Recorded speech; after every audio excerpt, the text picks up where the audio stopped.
جی عزیز دوستو، السلام علیکم۔ آج ہم سجاد ظہیر کے ناول لندن کی ایک رات کے فنی اور فکری جائزے کے حوالے سے لیکچر نمبر 2 کو لے کر آپ کی خدمت میں حاضر ہوئے ہیں۔ لیکچر نمبر 1 کا لنک اسی ویڈیو کے ڈسکرپشن میں آپ کو مل جائے گا۔ دوستو، ترقی پسند تحریک کے معمار کے طور پر سجاد ظہیر کا نام کسی تعارف کا محتاج نہیں۔ لندن کی ایک رات ان کا ایک ایسا یادگار ناول ہے جس کے باعث وہ راتوں رات شہرت کی بلندیوں تک جا پہنچے۔ 1936 اور بعض کتابوں میں 1938 میں اس کی اشاعت درج ہے۔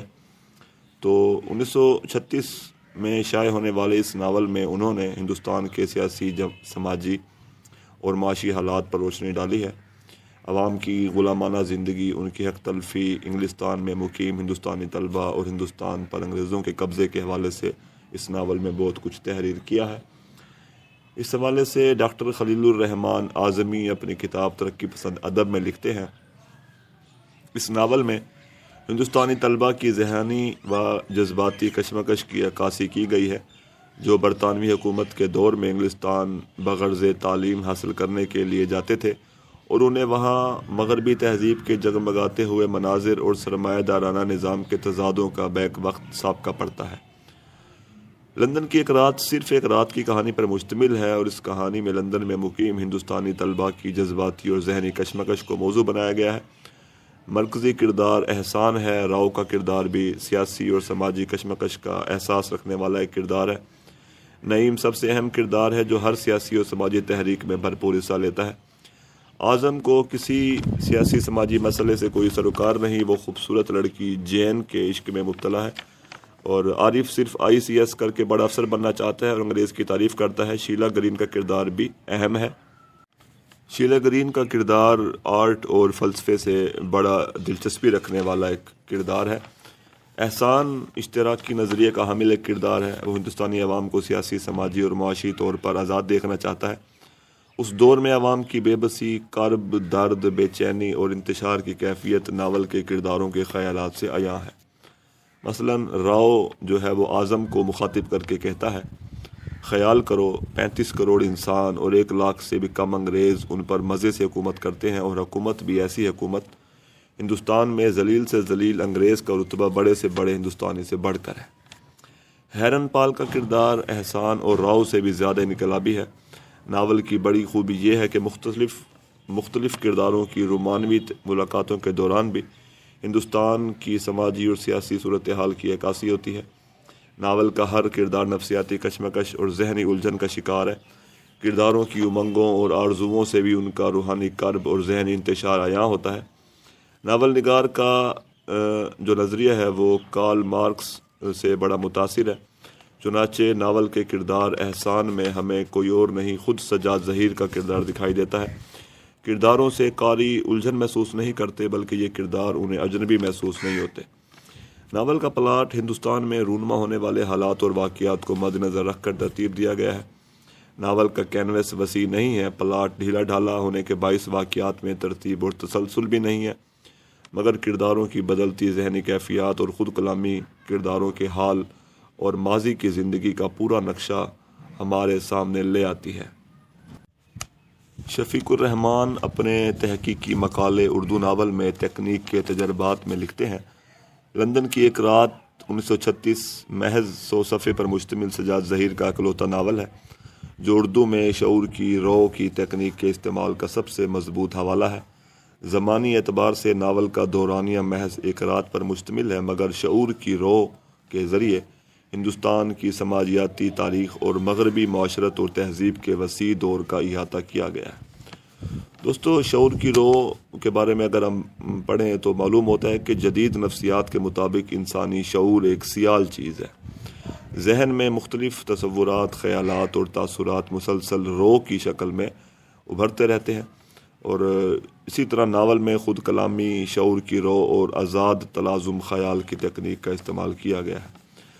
سمیرہ اکبر اپنی کتاب لندن کی ایک رات ایک مطالعہ میں لکھتے ہیں، یہ ناول موضوع اور مواد ہی نہیں بلکہ تکنیک کے لحاظ سے بھی اردو ناول نگاری میں ایک منفرد حیثیت رکھتا ہے۔ یہ اردو کا پہلا ناول ہے جس میں سجاد ظہیر نے شعور کی رو کی تکنیک استعمال کی ہے۔ ناول کی زبان و بیان موضوع اور مواد سے پوری طرح ہم آہنگ ہے۔ مصنف نے سادہ زبان اور لہجے کے ذریعے اپنے اشتراکی نظریات کی تبلیغ کی، نوجوانوں کو انقلاب پر اکسایا اور ان میں جوش پیدا کیا۔ زبان سادہ ضرور ہے مگر بے لطف اور سپاٹ نہیں۔ خوبصورت تشبیہات سے ناول نگار نے ناول کو مزید پر لطف بنا دیا ہے۔ ایک مثال سماعت کیجیے۔ نعیم الدین نے زور سے سگریٹ کا ایک کش لیا، اسے کچھ سکون ہونے لگا۔ اس کی حالت اس درخت کی سی تھی جو تیز آندھی میں جڑ تک ہل گیا ہو۔ اس ناول کی منظر نگاری کی ہر نقاد نے وہ تعریف کی ہے۔ ناول کی منظر نگاری خوبصورت اور پر لطف ہے۔ کہانی کا آغاز ہی ایک دلکش منظر نگاری سے کیا گیا ہے۔ سماعت کیجیے گا۔ لندن نہایت گھنے زردی مائل گاڑھے تاریک کوہرے سے ڈھکا ہوا ہے، ایک ایسا لحاف جو نم ہو اور ٹھنڈا، جس سے ہمارا سارا جسم اور خصوصاً ناک منہ ڈھانپ دیا جائے۔ سانس مشکل سے لی جائے، سانس لیتے وقت یہ معلوم ہو کہ تر دھواں پی رہے ہیں۔ دوستو، کوئی بھی اچھا فن پارہ ہو تو اس میں اس عہد کی تہذیب اور روایات کی عکاسی ضرور ہوتی ہے۔ لندن کی ایک رات میں ہمیں لوگوں کی عادات، رویے، خیالات، جذبات اور تہذیب و معاشرت بھی نظر آتی ہے۔ مثلا چند مثالیں سماعت کیجیے۔ انگلستان میں شراب خانے عام طور پر 2 یا 3 حصوں میں تقسیم ہوتے ہیں۔ سامنے کا حصہ جس میں مزدور طبقے کے لوگ جاتے ہیں اور اندر کا حصہ جس میں پیسے والے لوگ جاتے ہیں۔ ایک اور مثال سماعت کیجیے۔ کتنا خراب موسم ہے، مالک نے سلام کرنے کے بعد فوراً کہا۔ انگلستان میں موسم پر اظہار رائے کرنا ہر شخص اپنا فرض سمجھتا ہے۔ دوستو، ناول کا پلاٹ 2 حصوں پر مشتمل ہے۔ پہلے حصے کا آغاز مرکزی کردار نعیم کے گھر رکھی گئی ایک پارٹی سے ہوتا ہے۔ اس پارٹی میں ہندوستانی طالب علم اور انگریز لڑکیاں شامل ہیں۔ سب ایک دوسرے کو خوش آمدید کہتے ہیں، مختلف مسائل پر تبادلہ خیال کرتے ہیں، ناچ گانے کی محفل سجتی ہے، شراب پی جاتی ہے۔ پارٹی میں شیلا گرین نام کی ایک لڑکی بھی شامل ہے۔ نعیم سے شیلا کی پہلی ملاقات ہے اور نعیم شیلا کو روک لیتا ہے۔ اس مقام سے کہانی کا دوسرا حصہ شروع ہوتا ہے، جب شیلا نعیم کو اپنی داستان محبت سناتی ہے اور شیلا کے مطابق سوئٹزرلینڈ کے قیام کے دوران اسے ایک بنگالی لڑکے ہیرن پال سے عشق ہو گیا تھا، مگر ہیرن پال ہندوستان جا کر بھول گیا، مگر شیلا ہیرن پال کو بھلا نہ سکی اور یہی داستان محبت سناتے سناتے صبح ہو جاتی ہے اور یہ کہانی صبح تک چلتی ہے۔ ناول کے مکالمے بڑے سادہ، صاف ستھرے ہیں۔ لفظوں اور فکروں کا مناسب وہ استعمال کیا گیا ہے اور ایجاز و اختصار اس ناول کی بڑی خوبی ہے۔ یعنی مختصر سے ناول میں بہت فنی اور فکری خوبیاں ہمیں نظر آتی ہیں۔ محمد پرویز خان اس حوالے سے اپنے تحقیقی مقالے ترقی پسند اردو ناول کا فکری و فنی مطالعہ میں لکھتے ہیں۔